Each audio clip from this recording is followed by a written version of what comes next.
നല്ല രുചിയുള്ള വെണ്ടയ്ക്ക കൊണ്ടാട്ടം അഥവാ വെണ്ടയ്ക്ക വറ്റിൽ ഉണ്ടാക്കുന്നതിനായിട്ട് 1/2 കിലോ വെണ്ടയ്ക്കയാണ് ഞാൻ എടുത്തിട്ടുള്ളത്. ഇത് നല്ലപോലെ കഴുകി ഇതിൻ്റെ ഞെട്ടിയെല്ലാം അരിഞ്ഞെടുത്തിട്ടുണ്ട്.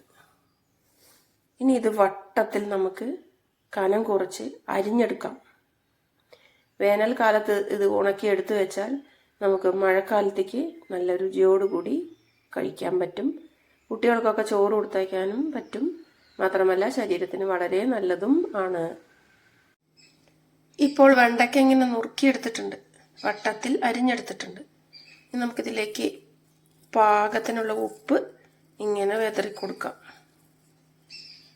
പേറരുത്, പാകത്തിനാവാൻ ശ്രദ്ധിക്കണേ. ഇനി നമുക്കിത് നല്ലപോലെ തിരുമ്മി പിടിപ്പിക്കണം. എന്നിട്ടൊരു 10 മിനിറ്റ് വെക്കണം. ഈ ഉപ്പ് ഇതിലേക്കൊന്ന് പിടിക്കാനാണ്, എല്ലാ ഭാഗത്തും പിടിക്കാനാണ്. കൊണ്ടാട്ടത്തിനായി വെണ്ടയ്ക്ക എടുക്കുമ്പോൾ മൂത്ത വെണ്ടയ്ക്ക ഒരിക്കലും എടുക്കരുത്. അത് നമ്മൾ വറുത്ത് തിന്നുമ്പോൾ ആ തോലിങ്ങനെ കടിച്ച് തുപ്പണ്ടി വരും. അതുകൊണ്ട് മൂപ്പ് കുറഞ്ഞ വെണ്ടയ്ക്ക തന്നെ എടുക്കാൻ ശ്രദ്ധിക്കണം. ഈ ഒരു ഷേപ്പിലായിരിക്കുകയും വേണം. ഇനി ഇതിലേക്ക് ഒരു 1/2 ടീസ്പൂൺ അളവിൽ മഞ്ഞൾപ്പൊടിയാണ് ഇട്ട് കൊടുക്കുന്നത്. ഇനി ഒരു 1/2 ടീസ്പൂൺ അളവിൽ മുളക് പൊടി കൂടി, ഒരു പ്രത്യേക ടേസ്റ്റ് ഉണ്ട്.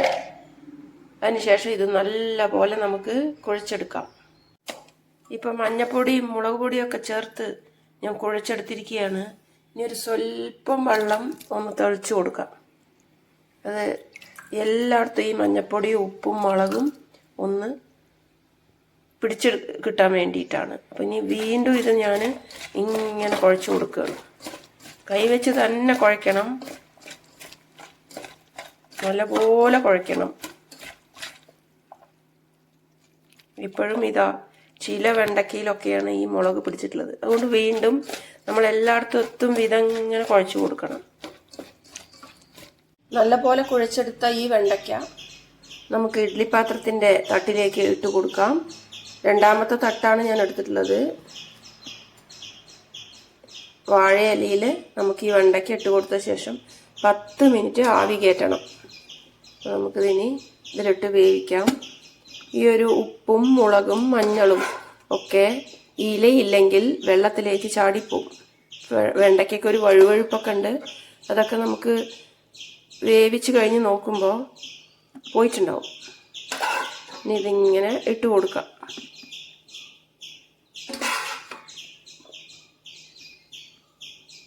അടച്ചു വെച്ച് 10 മിനിറ്റ് നമുക്ക് ആവി കയറ്റി എടുക്കാം.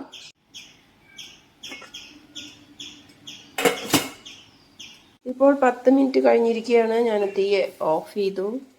ഞാനിത് തുറന്ന് നോക്കുകയാണ്. നല്ല പോലെ വെണ്ടയ്ക്ക വെന്ത് വന്നിട്ടുണ്ട്. ഇനി ഇത് നമുക്കൊരു പ്ലേറ്റിലേക്ക് മാറ്റാം.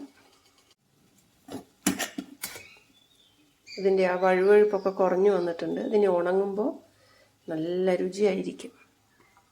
ഇതിങ്ങനെ ഒന്നിനോടൊന്ന് ഒട്ടാതെ പരത്തിയെടുക്കണം. ഇങ്ങനെ വേണം ഉണക്കിയെടുക്കാൻ. ഒന്ന് ഉണങ്ങിയ ശേഷം മറിച്ചിട്ടും കൊടുക്കണം. വറ്റിലിപ്പോൾ ഉണങ്ങി തുടങ്ങി. ഞാൻ കുറച്ചെടുത്തിട്ടുണ്ട്, അത് കാണിച്ചു തരാൻ വേണ്ടിയാണ്. ഒന്നും കൂടി ഉണങ്ങണം. എന്തായാലും നമുക്ക് നോക്കാം. പാൻ അടുപ്പത്ത് വെച്ചിട്ടുണ്ട്. വെളിച്ചെണ്ണ ചൂടായി വന്നിട്ടുണ്ട്. നല്ല സൂപ്പറായിട്ട് വരുന്നുണ്ട്. ഇപ്പോൾ കൊണ്ടാട്ടം വറുത്ത് കോരിയിട്ടുണ്ട്. നല്ല ടേസ്റ്റായി വന്നിട്ടുണ്ട്. ഇതിൻ്റെ ഉള്ളിലെ കുരുവൊക്കെ തിന്നാൻ നല്ല രസമാണ്. ട്രൈ ചെയ്യൂ. ഇഷ്ടപ്പെട്ടാൽ ലൈക്ക് ചെയ്യൂ, ഷെയർ ചെയ്യൂ, കമൻറ്റ് ചെയ്യൂ, സബ്സ്ക്രൈബും ചെയ്യണേ ചാനൽ.